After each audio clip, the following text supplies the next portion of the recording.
Hello नमस्कार दर्शकों, ये रिश्ता क्या कहलाता में आप सभी का स्वागत है। आज के एपिसोड में जहाँ पे हम देखते हैं कि काजल और मनीषा का लाया हुआ पुलाव जो होते हैं वो लोग बहुत ही मन से खा रहे होते हैं, विद्या और कावेरी भी। तभी वहाँ पे देखते हैं कि मनीषा और काजल भी वहाँ पे ज्वाइन करते हैं, जहाँ पे विद्या बहुत ही प्यार से अपने हाथों से खीर पुलाव खिला रही होती है। तभी हम देखते हैं कि यहाँ पे तानिया जो होती है बोलती है कि बाबू मुझे वो देखना है, वो साड़ी मुझे बहुत पसंद आई है, मुझे लेना है। कृष बोलता है ठीक है, अगर तुम्हें वो साड़ी पसंद है तो तुम ले लो, इसमें भी कुछ कहने की बात है क्या। दूसरी तरफ हम देखते हैं यहाँ पे मनीषा जो होती है वो बात कर रही थी कि कृष आजकल बहुत बदतमीज़ हो गया है। वैसे मुझे तो लगता है आपको एक नहीं 2 थप्पड़ और जड़ाने चाहिए थे, एक इस गाल पे एक दूसरे गाल पे। तभी यहाँ पे कावेरी कहती है अगर वो आता तो इस गाल पे भी दे देती मैं उसको। तभी यहाँ पे मनीषा कहती है हमेशा, और उसकी गर्लफ्रेंड वो तो उससे भी बड़ी पागल है, जब देखो तब बाबू बाबू चलता रहता है। तभी यहाँ पे कृष जो होता है पीछे खड़ा होकर सारी बातें सुन लेता है। कृष बोलता है अच्छा तो आप लोग अब ये इमेजिन कर रहे हो हमारे लिए।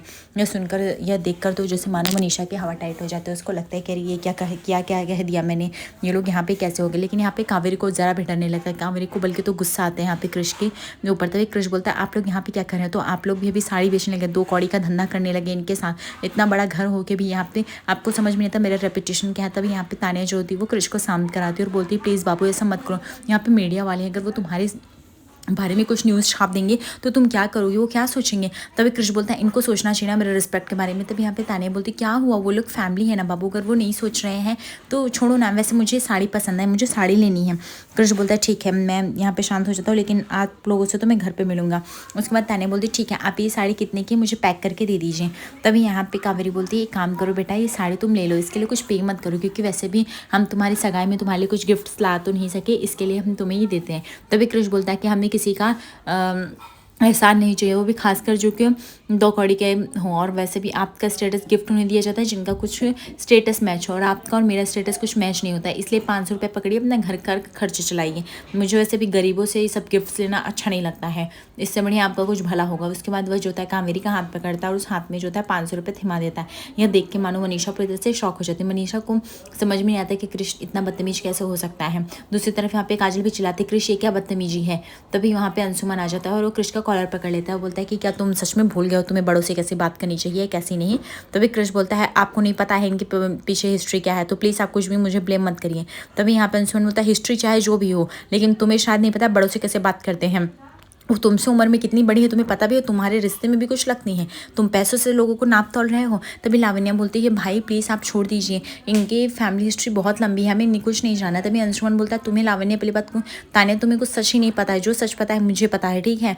कृष सॉरी बोलो। कृष बोलता है माई फुट सॉरी, मैं यहाँ पे किसी को सॉरी नहीं बोलूँगा, और ऐसे कह के चला जाता है। दूसरी तरफ हम देखते हैं यहाँ पे एंकर जो होता है वो अनाउंसमेंट करता है कि फर्स्ट विनर और सेकेंड और थर्ड विनर की। लेकिन यहाँ पे काफ़ी होप से जो होती मायरा बैठी रहती, मायरा को लगता है उसका नाम आएगा, बट उसका नाम नहीं लिया जाता है, और कियारा का भी 3rd रैंक पे ले लिया जाता है।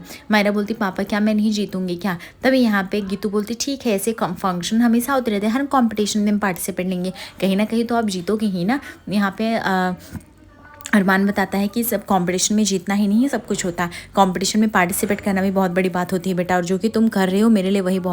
अंशुमन जो था काफ़ी अपसेट रहता है, लेकिन अभीरा जो होती है वहाँ पे माइंड डाइवर्ट करने के लिए अंशुमन को तरह तरह का खाना दिखा रही होती है। तब यहाँ पे अंशुमन बोलता है अभीरा जी आप यहाँ पे क्या कर रही है। अभीरा बोलती थैंक यू। अंशुमन बोलता है किस लिए। अभीरा बोलती आपने हमारे दादी की साइड ली इसलिए। तभी यहाँ पे अंशुमन बोलता है ऐसा कोई बात नहीं, लेकिन उसको समझना चाहिए वो काफ से कैसे बात कर रहा था, ये कोई तमीज़ तो नहीं है। अभीरा बोलती वही आप इतना सबको समझते हैं, मैनर समझते हैं, वैसे कृष्ण ने बहुत बदतमीजी की, लेकिन आप इस तरह से सपोर्ट किया हमको, समझो उसके लिए थैंक यू।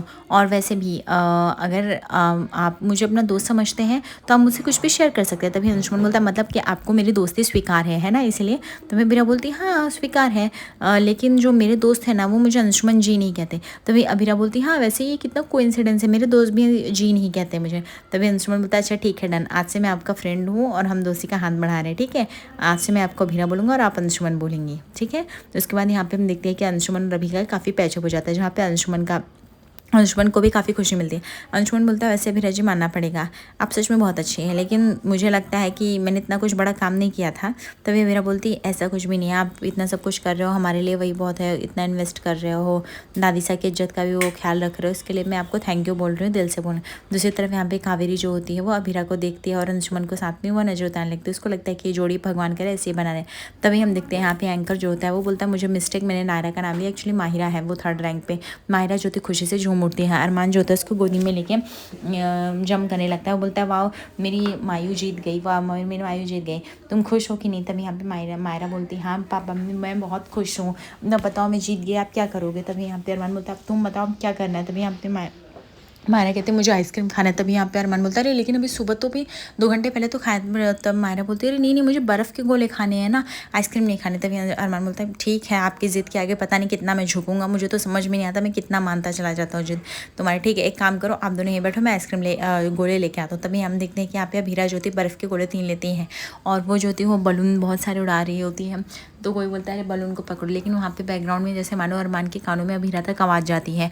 अरमान को लगता है कि जैसे आवाज़ काफ़ी जानी पहचानी, कहीं ये अभीरा तो नहीं है। जैसे ही बलून जो होता है वो अभीरा सब उड़ा देती है। अरमान देखता है अभीरा के चेहरा और वो पूरी तरह से शॉक हो जाता है। उसको लगता है कि अभीरा यहाँ पे क्या करी, लेकिन जैसे 2 मिनट के लिए अभीरा को देखता है पूरी तरह से शॉक हो जाता है। उसके मानो उसकी मदहोश हो जाता है उसे देखकर। वो सोचने लगता है कि अभीरा मैं तुम्हें बता नहीं सकता इतने सालों से दूर रह के मैं कितना तड़पा हूँ तुम्हारे लिए, मैं तुम्हें सच में प्यार करता हूँ, मैं तुमसे दूर नहीं रह सकता हूँ, पता नहीं कैसे तुम्हें बताऊँगा, सोचा था मिल के सब कुछ बताऊँगा। उसके बाद वो अभीरा को फॉलो करते करते उसके पीछे जा रहा होता है और उसके बाद वह अभीरा को जो होता है वह टच करने ही वाला होता है कि फिर उसे याद आता है कि क्या कर रहा हूँ, क्या मैं अभीरा को माफ़ कर दिया, उसकी गलती के लिए ऐसा नहीं हो सकता। उसके बाद वह अभीरा मैं ऐसा तो नहीं कर सकता हूँ, मुझे अभीरा से दूर रहना पड़ेगा, लेकिन मैं कैसे रहूँ। लेकिन वह ये सोचना भी भूल जाता है और अभीरा जैसे जैसे जा रही होती है उसके पीछे पीछे फॉलो करता चला जाता है। उसको लगता है बस वो अभीरा से मिल के सारे दिल की बातें कह देगा, लेकिन और वो अभीरा को तुरंत टच भी करता है। लेकिन जैसे वो टच करता है उसको याद आता है अरमान को कि वो क्या कर रहा है, वो जो कर रहा है क्या वो सही है। वो अभीरा को फिर से अपनी ज़िंदगी में बुला रहा है।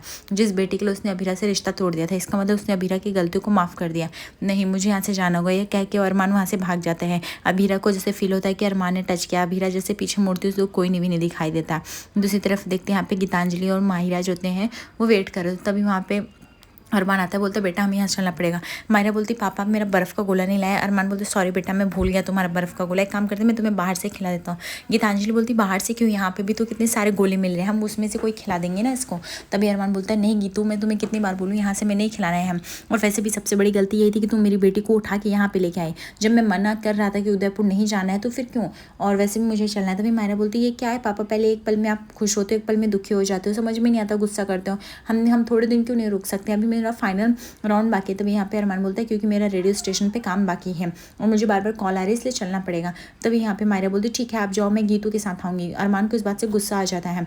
अरमान बोलता है बस बहुत हो गया मायरा, अब मैं आपको कोई भी नाटक नहीं सुनूंगा, आप अपनी इज्जत से यहाँ पे आते गए। गीतांजलि जो कि समझाती है ये क्या कर रहे हैं अरमान, बच्चे को सिर्फ थोड़ा सा तो मन बहलाने दीजिए उसके बाद हम चल देंगे साथ में। अरमान बोलता है ये मेरी बेटी है, मुझे क्या करना है मुझे पता है। गीतांजलि जो तुमने मुझसे बिना पूछे लेके आई ना बहुत गलत की। माहिरा को इस बात से काफ़ी गुस्सा आ जाता है और वो हाथ छुड़ा के अरमान का भागने लगती है। अरमान और गीतांजलि जो होते हैं उसको पकड़ने की कोशिश करते उसके पीछे भी जाते हैं, लेकिन यहाँ पे मायरा बोलती है कि आप बहुत गंदे हो, आप बिल्कुल भी अच्छे नहीं हो, पता है गीतू मुझे यहाँ पे लेके आई है और वो मुझे कितना प्यार करते हैं, लेकिन आप मुझसे प्यार ही नहीं करते, आप बार बार मुझे यहाँ से जाने के लिए बोलते रहते हो, यहाँ से चलने के लिए, यहाँ पे कितना अच्छा लग रहा है मुझे, लेकिन आपको उससे कोई फ़र्क नहीं पड़ता। मैं डांस कॉम्पिटिशन जीती हूँ फिर भी। तो मैं यहाँ पे अरमान बोलता है देखो बेटा मैं ऐसा नहीं कह रहा हूँ, लेकिन हम यहाँ पे नहीं रह सकते ना, हम माउंट आबू चलेंगे, आपको जो करना है हम वहाँ कर सकते हैं।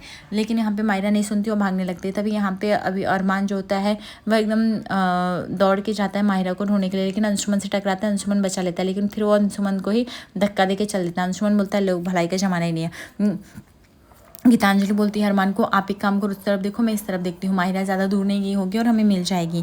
तभी दूसरी तरफ देखते हैं माहिरा जो होती है वो ऑटो रिक्शा में बैठ के ड्राइवर के साथ कहीं रवाना हो रही होती है। तभी यहाँ पे ऑटो रिक्शा वाला बोलता है कि बेटा आप अकेले हो, आपके माँ बाप कहाँ हैं। तभी यहाँ पे वो बोलती है मेरे माँ बाप मेले में है, वैसे मैं बेटा नहीं हूँ, मैं बहुत बड़ी हूँ, आपको दिखने में काफ़ी छोटी लगती है पर मेरे पास दिमाग काफ़ी बड़ा है। गीतांजलि जो होती है बार बार ढूंढ रही होती है लेकिन वो माहिरा को नहीं पाती, यहाँ तक कि वो जो होती है एंकर से भी कहती है कि प्लीज़ मेरे बच्चे भी डांस कॉम्पिटिशन में पार्ट ली थी, 3rd रैंक आई थी, अगर आपको कहीं दिखे तो प्लीज़ बताएं। तभी बोलता मैं मेले में अनाउंसमेंट करा देता हूँ, उन फेयर टीम वालों को पता चल जाए, कुछ भी रहेगा तो बताएंगे।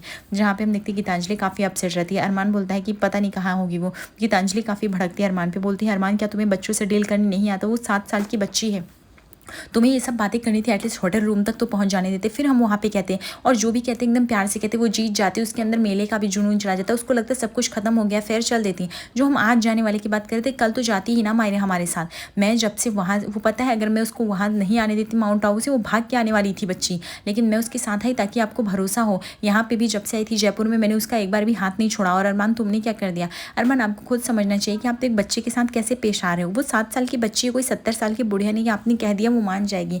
बच्चे ऐसे ही होते हैं, ज़िद्दी होते हैं, उन्हें कोई बात नहीं अच्छी लगती तो वो चले जाते अपने माँ बाप से दूर। ये बात आपको समझनी पड़ेगी। अरमान बोलता है तुम सही कह रहे हो गीतांजलि, मुझे क्यों नहीं समझा कि मैं क्या कर रहा हूँ। मैंने बहुत गलत कर दिया मायरू के साथ। अभी मैं क्या करूँगा, मुझे कुछ भी नहीं समझ में आ रहा। तभी यहाँ पे ऑटो रिक्शा वाला बोलता है बेटा मैं एक काम करता हूँ, रिक्शा रोकता हूँ। तो बोलते क्यों रोकते हो? बोलते अरे बस कुछ ख़राब हो गया, मैं इसको इंजन चेक करता हूँ, आप यहीं बैठे रहो। उसके बाद यहाँ पे मायरा जो थी गाड़ी में बैठी रहती है। मायरा बोलती है कि पता नहीं क्यों अंकल ऐसे जंगल के बीच रिक्शा रोक दिए हैं, समझ में नहीं आ रहा है। तभी वो जो देखती है कि रिक्शा वाला कुछ गुंडों से बात कर रहा होता है, क्योंकि उसको उस मायरा को किडनैप कराना रहता है। मायरा दूर से समझ जाती है, बोलती ये सारे अंकल लोग मेरे साइड क्यों आ रहे हैं, मतलब कुछ तो गड़बड़ है। मायरा तुम्हें फटाक से गिनती गिन के भागनी पड़ेगी, अगर मैं थोड़ी देर यहाँ पे रुकी तो मैं बचूंगी नहीं। उसके बाद मायरा जो होती है 1 2 3 करके भागने लगती। सारे गुंडे लोग उसको दौड़ाने लगते लेकिन उसे पाते नहीं है। दूसरी तरफ हम देखते हैं यहाँ पे कावेरी जो होती है वो स्कूटी चला के विद्या और अबीरा के साथ वहाँ से रवाना होती है। और वो बोलती हैं आज तो कृष के ऊपर बहुत ही गुस्सा आया था, आज तो सब मेरा बर्बाद ही होते होते रह गया। तभी विद्या बोलती वो सब छोड़िए ना, आप यहाँ किस कृष को बातें याद रहे। तभी कावेरी बोलती वो लड़की जब से आई है पहले तो वो फूल लेके भागी, उसके बाद आज साड़ी का इतना क्या। उसके माँ बाप मिलेंगे ना तो मैं ज़रूर उनकी कान खिंचाई करूँगी, पूछूंगी कैसी बच्ची पाला है। तभी यहाँ पे वीरा बोलती जाने दीजिए ना दादी सा, वो बच्ची है, उसके लिए क्यों इतना बोला। तभी विद्या बोलती बस करो आप दोनों, तो जब से देखो उस बच्ची और कृष की बातें करो। हम अच्छा बातें करते ना अंशुमन जी, ताकि हमारे बिजनेस में इन्वेस्ट करें। कावेरी बोलती अगर हम ना भी कुछ अच्छा करेंगे ना, मेले में अगर पार्टिसिपेट करके भी हम फर्स्ट नहीं आएंगे ना, तो भी अंशुमन जी जो होते हैं हमारे बिजनेस में इन्वेस्ट करेंगे, समझे तुम। तभी दूसरी तरफ यहाँ पे अभिरा जो थी गाड़ी रोकने के लिए बोलती है और वो दौड़ के तुरंत जाती है। वो बहुत सारे बॉक्सेस और कार्टून्स देखती है। उसको याद आता है कि बहुत साल पहले उसने पुक्की को इसी बॉक्स में बंद किया था जिसकी वजह से उसने अपनी बच्ची खो दी। तभी यहाँ पे कावेरी बोलती बेटा बस करो, कितना अपने आप को गिल्टी फील करोगे इस बात को। कितने 7 साल हो गए लेकिन इन 7 सालों में कुछ भी नहीं बदला, तो क्या तुम्हें अभी भी लगता है कि पुक्की इसमें होगी। तभी अभिरा बोलती प्लीज़ दादी जी मुझे उस गिल्ट में जीने दीजिए, मुझे ऐसा लगता है कि आज कुछ ना कुछ तो होगा ही, अब मुझे जान दीजिए, ढूंढने दीजिए।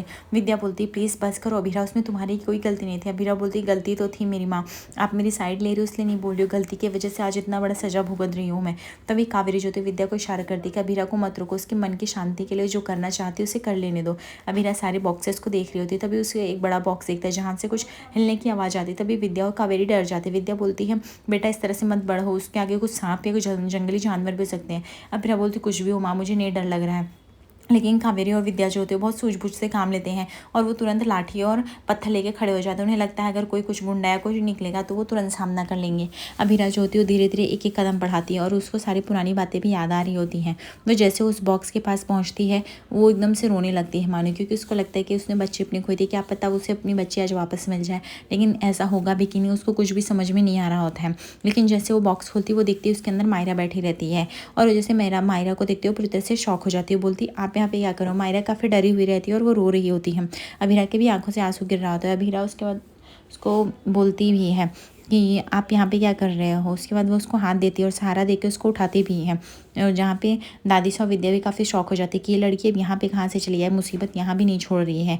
आज रात के एपिसोड में देखेंगे जहाँ पे अरमान काफ़ी डिस्टर्ब रहता हुआ गीतांजलि को बोलता है कि मुझे मायरा को ढूंढना पड़ेगा किसी भी तरह। लेकिन मायरा जो होती है यहाँ पे खाना खाने से मना करती है अभिरा के हाथ से। वो बोलती सिर्फ वो गीतू के हाथ से खाएगी जो कि उसकी माँ है।